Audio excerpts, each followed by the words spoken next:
Market analisis 17 Januari 2023. Kita akan lihat sejenak apa saja yang menggerakkan market dan sentimen sampai sejauh ini.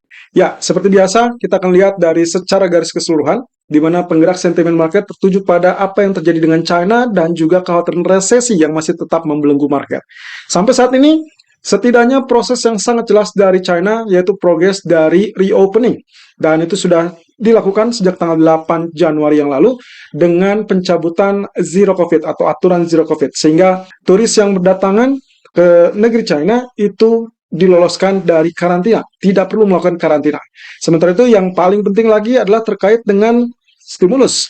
Kebijakan stimulus akan tetap dilakukan untuk mendukung pertumbuhan ekonomi pasca reopening yang diperkirakan akan terganggu, termasuk salah satunya di sektor properti. Dan kekhawatiran resesi ini masih terkait dengan suku bunga Fed yang diperkirakan masih akan mengalami kenaikan. Sementara dengan data inflasi kemarin, itulah yang akan dituju, dan nanti malam itu akan menjadi salah satu pemicu, yaitu terkait dengan pernyataan dari para pejabat Fed. Oke, langsung dari data GDP kuartal keempat dari China yang ternyata dirilis 0% versus ekspektasi minus 0,8%. Ini adalah basis kuartal yang kita lihat kuartal keempat 2022, rilis ada di angka 0, lebih tinggi memang daripada ekspektasinya, namun masih tetap atau bahkan jauh lebih rendah daripada sebelumnya.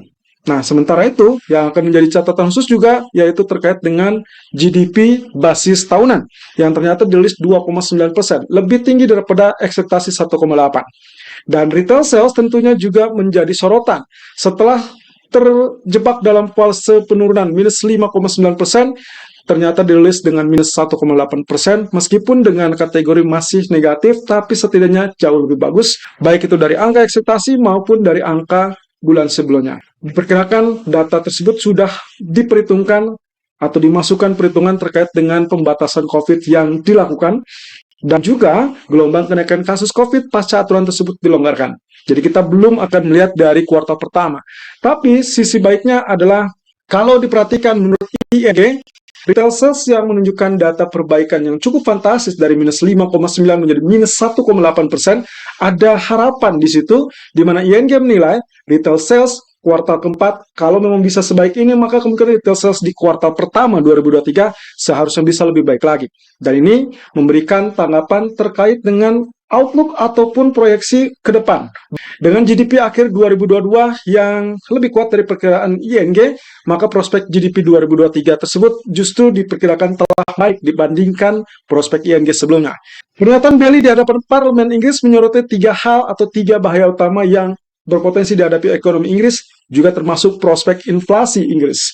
Yang pertama adalah pencabutan dari pembatasan COVID China secara tiba-tiba. Ya, kita ketahui reopening China dilakukan lebih maju daripada perkiraan. Rata-rata diperkirakan baru akan terjadi sekitar bulan April atau Mei, tapi ternyata bisa dilakukan sebelumnya. Kemudian yang kedua adalah kelanjutan dampak perang di Ukraina. Dan ketiga, menyusutnya tenaga kerja Inggris. Bailey menilai bahwa kenaikan kasus COVID di China kemungkinan hanya berdampak jangka pendek saja terkait dengan angka lonjakan kasus. Sementara itu untuk pasar tenaga kerja Inggris ke depannya, risiko utama penurunan inflasi diperkirakan akan terjadi di sisi penawaran.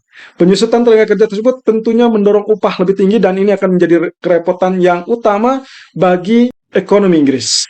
Sementara untuk invasi Rusia yang sempat mendorong harga energi naik tinggi, sampai saat ini setidaknya sudah mulai berkurang. Dan di sisi lain, Goldman Sachs memiliki perkiraan tentang BOJ meeting yang akan dilakukan hari ini dan besok. Ya, pertemuan BOJ sendiri sudah dimulai hari ini, hari pertama, dan kemudian kemungkinan akan diakhiri dengan pernyataan yang akan dirilis 2.30 GMT atau 9.30 waktu Indonesia bagian Barat di tanggal 18 Januari. Goldman Sachs mengatakan bahwa dorongan yang lebih besar untuk USD Japanese Yen seharusnya adalah suku bunga Amerika daripada kebijakan moneter domestik. Karena kita ketahui kebijakan moneter domestik sendiri masih tetap dipertahankan di kebijakan longgarnya. Tapi perkiraan GS melihat ada aksi jual di sana sekitar 3% atau penurunan diperkirakan di bawah level 125. Sampai saat ini USD Japanese Yen sendiri bertahan di 128 setelah sebelumnya dia sempat terjerumus angka 127.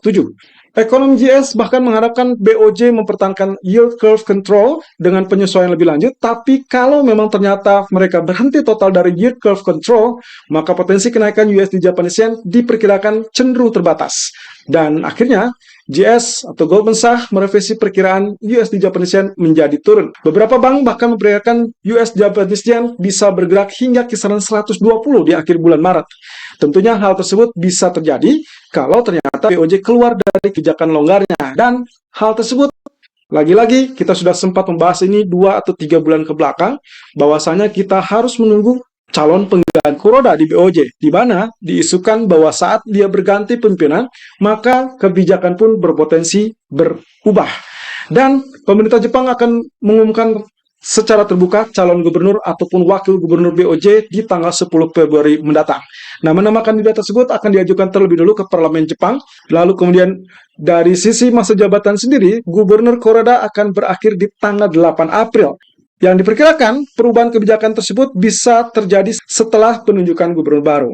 Dan malam ini kita akan tertuju kepada Fed Speaker, dan kali ini adalah giliran dari John Williams, Presiden Federal Reserve New York. Williams akan berbicara di jam 20.00 GMT atau kurang lebih jam 3 dini hari waktu Indonesia bagian Barat. Kalau Anda mengingat review dari pernyataan Raphael Bostic, Presiden Atlanta, di hari Jumat yang lalu, pasca rilis data inflasi Amerika, justru mengatakan bahwa dirinya siap untuk mendukung kenaikan suku bunga yang lebih kecil di angka 25 basis point kalau memang inflasi tersebut konsisten dengan apa yang disampaikan oleh para pebisnis di Amerika.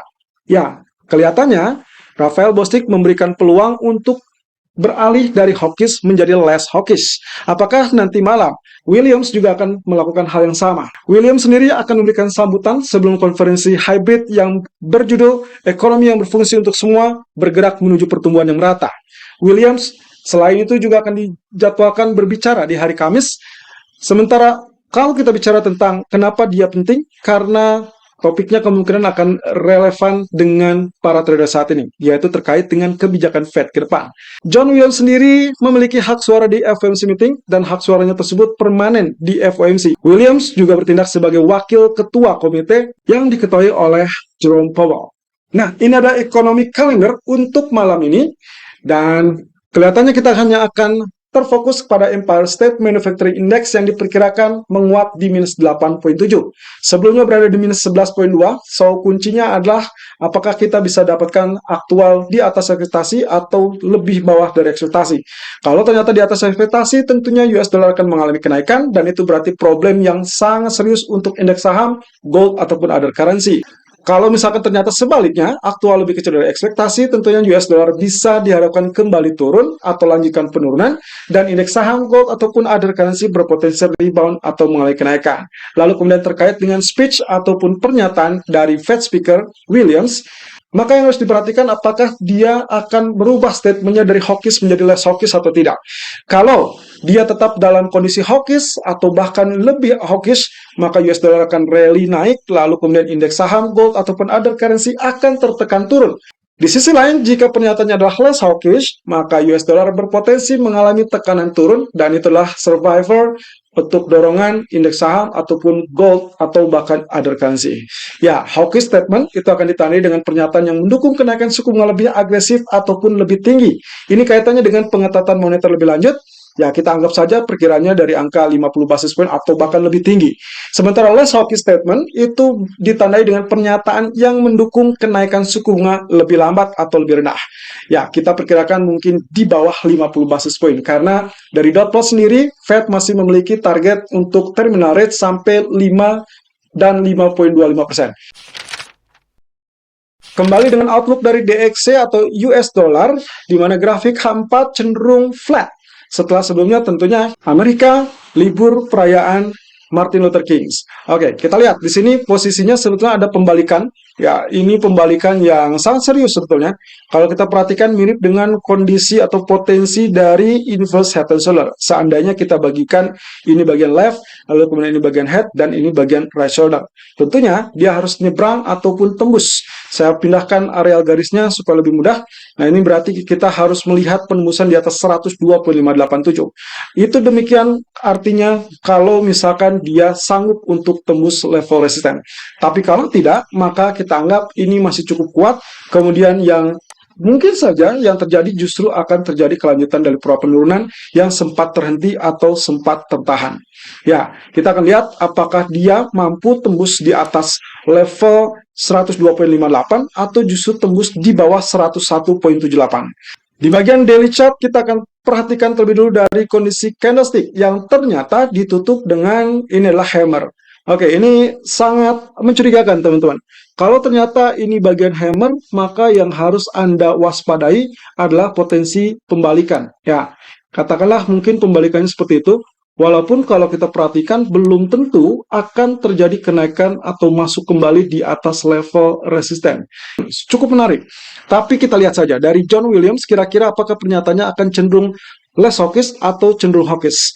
Di sisi lain, hal tersebut juga akan diwarnai dari pergerakan US Treasury Yield. Tempo hari kita sempat memperkirakan terkait dengan potensial head and shoulder. Ya, kita kurang lebih sedang melihat hal tersebut. Tapi, apakah dia sudah melakukan penembusan? Ada dua versi, teman-teman. Kalau teman-teman perhatikan ini adalah bagian right shoulder, maka teman-teman harus tarik level neckline-nya, bukan garis datar ini, melainkan dari sini. Ini adalah areal neckline-nya. Tapi kalau misalkan teman-teman menganggap bahwa kita belum ke dalam posisi tersebut, maka kalau ternyata teman-teman menginginkan ini adalah bagian neckline-nya, maka teman-teman harus menunggu dia membentuk level right shoulder terlebih dulu. Berarti right shoulder-nya bisa saja di areal ini atau bahkan di areal ini. Jadi kemungkinannya masih sangat terbuka. Dan hal tersebut bisa saja terkait dengan Fed speaker ataupun pernyataan dari para pejabat Fed.